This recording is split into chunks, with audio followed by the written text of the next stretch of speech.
ಗುರುಭ್ಯೋ ನಮಃ. ಎಲ್ಲ ನನ್ನ ಆತ್ಮೀಯ ವೀಕ್ಷಕರಿಗೂ ನಮಸ್ಕಾರ. ಇವತ್ತು ನಾನು ಕನ್ಯಾ ರಾಶಿಯ ಫೆಬ್ರವರಿ ಮಾಸ ಭವಿಷ್ಯವನ್ನು ಹೇಳ್ತಾ ಇದ್ದೇನೆ. ಈ 2020 ಮತ್ತು 2025 ಸಾಲ ಏನಿದೆ, ಈ ಕನ್ಯಾ ರಾಶಿಯವರಿಗೆ ಅತ್ಯುತ್ತಮವಾಗಿದೆ. ಅದರಲ್ಲೂ ಕೂಡ ಈ ಫೆಬ್ರವರಿ ಮಾಸ ಹೇಳುವಂಥದ್ದು ತುಂಬ ಚೆನ್ನಾಗಿದೆ. ದಯವಿಟ್ಟು ಈ ವಿಡಿಯೋನ ಕೊನೆಯ ತನಕ ಕೇಳಿ. ಇದರಿಂದ ಏನಾದರೂ ಒಂದು ನಿಮಗೆ ಲಾಭ ಆಗುವಂಥದ್ದಿದ್ದರೆ, ಪ್ರಯೋಜನ ಆಗುವಂಥದ್ದಿದ್ದರೆ ಅದನ್ನು ಉಪಯೋಗ ಮಾಡ್ಕೊಳ್ಳಿ. ಸುಮ್ಮನೆ ಸ್ಕಿಪ್ ಮಾಡೋದು ಅಥವಾ ಅರ್ಧಂಬರ್ಧ ನೋಡೋದು ಮಾಡಿದರೆ ನಿಮ್ಗೆ ಅದ್ರ ಬಗ್ಗೆ ಏನು ಅರ್ಥವೂ ಆಗೋದಿಲ್ಲ. ಯಾವುದೇ ಒಂದು ಕೆಲಸ ಮಾಡಬೇಕಾದ್ರೂ ಕೂಡ ಒಂದು ಶ್ರದ್ಧೆ, ಭಕ್ತಿ ಮತ್ತು ಒಂದು ಆಸಕ್ತಿಯಿಂದ ನೋಡಿದರೆ ಮಾತ್ರ ಅದು ನಿಮಗೆ ಮನಸ್ಸು ಮುಟ್ಟುವಂಥದ್ದು ಮತ್ತು ನಿಮ್ಮ ತಲೆ ಒಳಗೂ ಕೂಡ ಹೋಗ್ತದೆ. ಕನ್ಯಾ ರಾಶಿಯವರಿಗೆ ಈ ಫೆಬ್ರವರಿ ಮಾಸದಲ್ಲಿ ಶನಿ ಗ್ರಹವು ಲಾಭ ಸ್ಥಾನದಲ್ಲಿ, ನಿಮ್ಮ ಜನ್ಮ ಜಾತಕದ ಅನುಸಾರವಾಗಿ ನಿಮಗೆ ಬಹಳ ಒಳ್ಳೆಯ ಒಂದು ಧನ ಲಾಭ ಬರುವಂಥದ್ದು ಈ ಫೆಬ್ರವರಿ ಮಾಸದಲ್ಲಿ ಇರ್ತದೆ. ಹಾಗಾಗಿ ನೀವು ಎಲ್ಲೆಲ್ಲೆಲ್ಲ ಇನ್ವೆಸ್ಟ್ ಮಾಡಿದ್ದೀರೋ ಅಥವಾ ಯಾವುದೆಲ್ಲ ನೀವು ಬಿಸ್ನೆಸ್ ಮಾಡ್ತೀರೋ ಮತ್ತು ಯಾವೆಲ್ಲ ಒಂದು ಕಂಪ್ನಿಗಳಲ್ಲಿ, ಒಂದು ಗೌರ್ಮೆಂಟ್ ಆಗಿರ್ಬೋದು, ಪ್ರೈವೇಟ್ ಆಗಿರ್ಬೋದು, ಅಥವಾ ನಿಮ್ಮದು ಸೆಲ್ಫ್ ಬಿಸ್ನೆಸ್ ಆಗಿರ್ಬೋದು, ಅತ್ಯುತ್ತಮವಾದಂಥ ಒಂದು ಧನ ಲಾಭ ಆಗುವಂಥದ್ದು ಈ ಫೆಬ್ರವರಿ ಮಾಸದಲ್ಲಿ ಕಂಡುಬರ್ತದೆ. ಕೆಲಸ ಕಾರ್ಯಗಳಲ್ಲಿ ಅಭಿವೃದ್ಧಿ.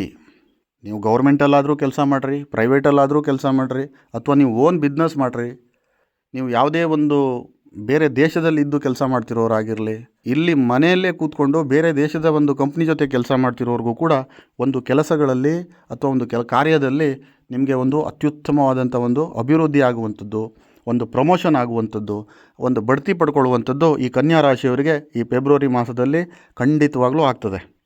ಹೊಸ ಹೊಸ ಯೋಜನೆಗಳಲ್ಲಿ ನೀವು ತೊಡ್ಕೊಳ್ಳುವಂಥದ್ದು. ಈ ಹಿಂದೆ ಕೆಲವೊಬ್ಬರಿಗೆ ಕೆಲವೊಂದಿಷ್ಟು ಕೆಲಸ ಮಾಡಲಿಕ್ಕೆ ಕೈ ಸುಟ್ಕೊಂಡದಿದೆ, ನನಗದು ಗೊತ್ತು. ಆದರೆ ಈ ಫೆಬ್ರವರಿ ಮಾಸದಲ್ಲಿ ನಿಮಗೆ ಹೊಸ ಹೊಸ ಯೋಜನೆಗಳು ನಿಮ್ಮ ಮೈಂಡಲ್ಲಿ ಹುಟ್ಕೊಳ್ಳುವಂಥದ್ದು ಮತ್ತು ಅದರಲ್ಲಿ ನೀವು ಕಾರ್ಯಪ್ರವರ್ತರಾಗ್ತೀರ. ನಿಮಗೆ ಒಂದು ಐಡಿಯಾ ಬರುತ್ತೆ, ನಾನು ಮಾಡಬಲ್ಲೆ, ನಾನು ಮಾಡ್ತೀನಿ ಹೇಳುವಂಥದ್ದು. ಹಾಗಾಗಿ ನಿಮ್ಮ ಹೊಸ ಹೊಸ ಯೋಜನೆಗಳು ಹುಟ್ಕೊಳ್ತದೆ ಮತ್ತು ಅದರಲ್ಲಿ ನೀವು ಕೂಡ ಕಾರ್ಯಪ್ರವರ್ತರಾಗ್ತೀರಿ ಮತ್ತು ಅದರಲ್ಲಿ ಸಕ್ಸಸ್ಸು ಕೂಡ ಆಗ್ತದೆ. ಹಾಗಾಗಿ ಯಾವುದೇ ರೀತಿಯಾದಂಥ ಒಂದು ಭಯ ಬೇಡ, ನಿಮಗೆ ಮನಸ್ಸು ಗಟ್ಟಿ ಮಾಡ್ಕೊಳ್ಳಿ, ಒಂದು ಧೈರ್ಯದಿಂದ ಮುನ್ನುಗ್ಗಿ. ಕನ್ಯಾ ರಾಶಿಯವರು ಅಂತಂದರೆ ಸ್ವಲ್ಪ ಮೃದು ಸ್ವಭಾವದವರು, ನನಗೆ ಗೊತ್ತು. ಆ ಮೃದು ಸ್ವಭಾವ ಇರಲಿ, ಅದು ಎಲ್ರಿಗೂ ಒಳ್ಳೆಯದೇ. ಎಲ್ಲರ ಹತ್ರನೂ ನಗೆಯಾಡ್ಕೊಂಡು ಮಾತಾಡಿದರೆ ಮಾತ್ರ ಇವತ್ತು 4 ಜನರ ಹತ್ರ ಶಬಾಸ್ ಅಂದ್ಕೊಳ್ಬೋದು. 4 ಜನರ ಹತ್ರ ನಾವು ಮುಖ ಗಂಟು ಹಾಕೊಂಡು ಕೂತ್ಕೊಂಡಾಗ ಅದು ಯಾವ ಕೆಲಸನೂ ಆಗೋದಿಲ್ಲ. ಹಾಗಾಗಿ ಎಲ್ಲರ ಹತ್ರ ನಗೆಯಾಡಿಕೊಂಡು ನಿಮ್ಮದು ಏನು ಮೆಂಟಾಲಿಟಿ ಇದೆಯೋ ಅಥವಾ ನಿಮ್ಮದು ಬೈ ಬರ್ತ್ ಬಂದಿರುವಂಥ ಒಂದು ಏನು ನೇಚರ್ ಇದೆಯೋ ಅದನ್ನೇ ಉಪಯೋಗ ಮಾಡಿಕೊಂಡು ಹೊಸ ಹೊಸ ಯೋಜನೆಗಳು, 4 ಜನರ ಸಪೋರ್ಟ್ ಬೇಕೇ ಬೇಕಾಗುತ್ತೆ ಈ ಕಾಲದಲ್ಲಿ. ನಾನು ಒಬ್ಬನೇ ಮಾಡ್ತೀನಿ ಅಂದರೆ ಅಸಾಧ್ಯ. ಅದು 4 ಜನರ ಬೆಂಬಲ, ಸಪೋರ್ಟು ಇದ್ದರೆ ಮಾತ್ರ ನಾವು ಎಲ್ಲನೂ ಮಾಡಬಹುದು.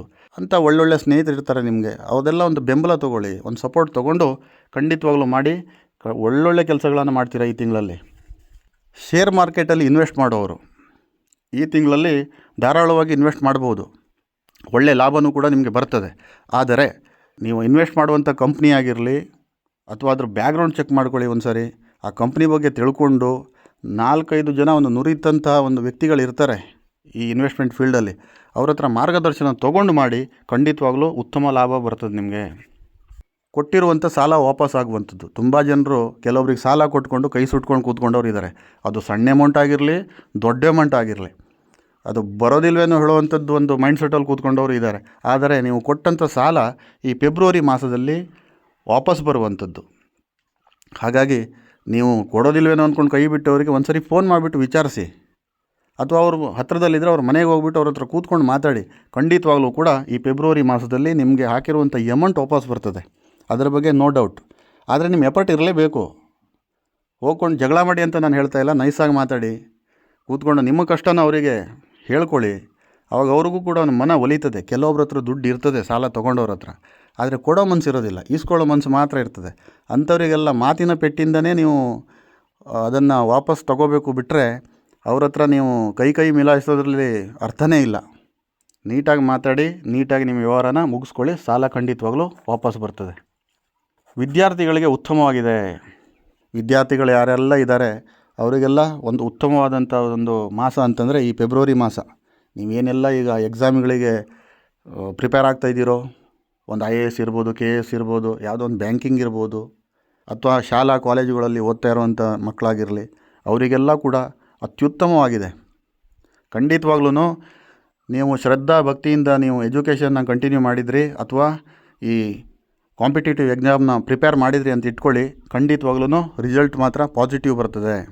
ಒಂದಿಷ್ಟು ಸಮಯ ಅದಕ್ಕೆ ನಿಗದಿಪಡಿಸ್ಕೊಂಡು ನೀಟಾಗಿ ಓದಿ. ಇಡೀ 24x7 ಓದಿದರೆ ಪಾಸಾಗ್ತಾರೆ ಹೇಳುವಂಥದ್ದು ಸುಳ್ಳು. ಬರೀ 1 ಅವರ್ ಓದ್ಕೊಂಡ್ಬಿಟ್ಟು ಪಾಸಾದವರು, ರ್ಯಾಂಕ್ ತೊಗೊಂಡವರು ಇದ್ದಾರೆ. ನೀವು ಕೊಟ್ಟಂತಹ ಸಮಯ ಅದು ಎಷ್ಟು ಅಮೂಲ್ಯವಾಗಿ, ಅದು ಎಷ್ಟು ಮೌಲ್ಯಯುತವಾಗಿ ಅದ್ರಿಗೋಸ್ಕರ ನೀವು ವ್ಯಯ ಮಾಡ್ತೀರಿ ಹೇಳುವಂಥದ್ದು ಮುಖ್ಯ ಆಗಿರ್ತದೆ. ಅದು ಬಿಟ್ಟು 24 ಗಂಟೆನೂ ಪುಸ್ತಕ ತೊಗೊಂಡು ಕೂತ್ಕೊಂಡ್ರೆ ಆಗಲಿಲ್ಲ. ನೀವು ಪುಸ್ತಕ ತಗೊಂಡಷ್ಟು ಹೊತ್ತು ಆ ಸಮಯನ ಅದಕ್ಕೆ ಮುಡಿಪಾಗಿಡಿ. ಖಂಡಿತವಾಗ್ಲೂ ನಿಮ್ಮ ಎಜುಕೇಷನ್ ಲೆವೆಲು ಇನ್ನೂ ಚೆನ್ನಾಗಿರ್ತದೆ. ಕುಟುಂಬದ ಜೊತೆಗೆ ಕಿರಿಕಿರಿ. ಈ ಕನ್ಯಾ ರಾಶಿಯವರ ಕುಟುಂಬದಲ್ಲಿ ಒಂಚೂರು ಕಿರಿಕಿರಿ ಆಗುತ್ತೆ ಈ ಫೆಬ್ರವರಿ ಮಾಸದಲ್ಲಿ. ಅದನ್ನು ನೀವು ಕಂಟ್ರೋಲ್ ಮಾಡ್ಕೋಬೋದು. ಹೇಗೆ ಅಂತಂದರೆ, ಈ ಕೆಲವೊಬ್ರು ಇರ್ತಾರೆ, ನಮ್ಮವರಪ್ಪ, ನಮ್ಮನೆಯವರು, ನಮ್ಮಪ್ಪ, ನಮ್ಮಮ್ಮ, ನಮ್ಮಣ್ಣ, ನಮ್ಮ ತಮ್ಮ ಅಂದ್ಕೊಂಡಿರ್ತಾರೆ.